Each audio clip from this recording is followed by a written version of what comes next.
आंदोलन के नाम पर देश और समाज का नुकसान करने वाले दंगाइयों को आर्थिक दंड देने की शुरुआत करने वाले एक मॉडल का विश्लेषण करेंगे।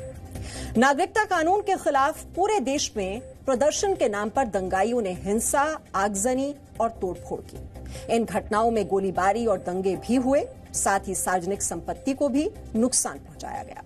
लेकिन ऐसी घटनाओं के खिलाफ उत्तर प्रदेश से एक नई शुरुआत हुई है और दिल्ली की सरकार भी इस कोशिश से प्रेरणा ले सकती है, क्योंकि दिल्ली में दंगों की वजह से करीब 25,000 करोड़ रुपए के अनुमानित नुकसान की आशंका है।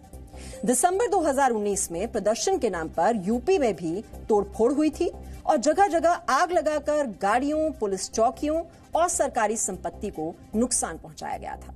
लेकिन अब उत्तर प्रदेश सरकार ने दंगाइयों की मुश्किलें बढ़ा दी हैं। यूपी सरकार ने 100 से अधिक जगहों पर पोस्टर्स लगाए हैं और इन पोस्टर्स पर 57 दंगाइयों के नाम, उनका पता, उनसे वसूली जाने वाली रकम लिखी गई है।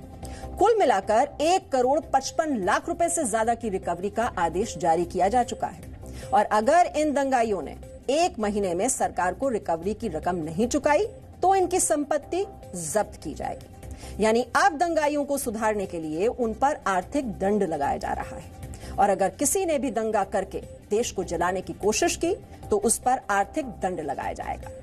ये एक बड़ी शुरुआत है, क्योंकि हमारे देश में नेता और राजनीतिक दल विरोध प्रदर्शन करके सार्वजनिक संपत्ति को नुकसान पहुंचाना अपना हक समझते हैं। दिल्ली में भी कुछ समय पहले प्रदर्शन के नाम पर बड़ा नुकसान हुआ। यहां उत्तर पूर्वी इलाकों में कुल 122 घर, 322 दुकानें और 301 वाहनों को या तो आग लगा दी गई या बर्बाद कर दिया गया था।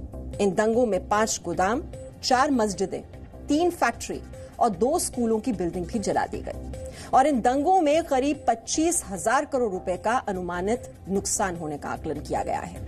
हालांकि अब तक 654 एफआईआर दर्ज की गई है, 1,820 लोगों को हिरासत में लिया गया है और आर्म्स एक्ट के तहत 47 मामले और साइबर क्राइम के 21 मामले दर्ज किए गए हैं। लेकिन उत्तर प्रदेश की तरह दिल्ली में दंगाइयों से वसूली का कोई रोड मैप तैयार होता दिखाई नहीं दे रहा है।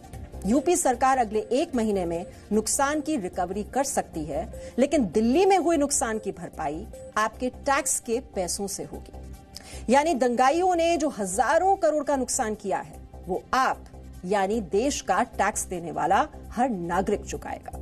और ऐसा इसलिए हो रहा है क्योंकि हमारे देश में नियम और कानून बनाए जाते हैं लेकिन उनका पालन नहीं होता है।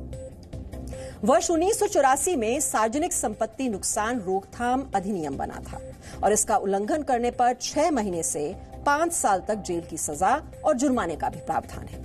लेकिन हमारे सिस्टम में इच्छा शक्ति की कमी के कारण इस अधिनियम के तहत औसत सजा लगभग 30% मामलों में ही मिल पाई है।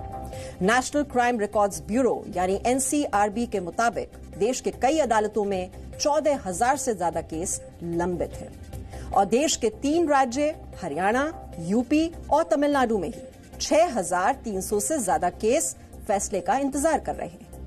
यानी भारत का सबसे बड़ा विरोधाभास ये है कि यहाँ के लोग सुख सुविधाओं की कमी के लिए हमेशा देश के सिस्टम को कोसते रहते हैं, लेकिन जब उन्हें हाईटेक सुविधाएं मिल जाती हैं तो वो इनका दुरुपयोग करते हैं। लोगों की मानसिकता इतनी खराब हो चुकी है कि सरकार चाहे लोगों के लिए कोई भी लाभदायक योजना ले आए, ये लोग उसका सही इस्तेमाल नहीं करेंगे। बिजली मिलेगी तो उसकी चोरी करेंगे, फ्री इंटरनेट दिया जाएगा तो उसका भी गलत इस्तेमाल करेंगे, ट्रैफिक के नियमों का पालन नहीं करेंगे और अगर सरकार के किसी कानून से सहमत नहीं है तो मौका मिलते ही सार्वजनिक और निजी संपत्ति को भी नुकसान पहुंचाएंगे।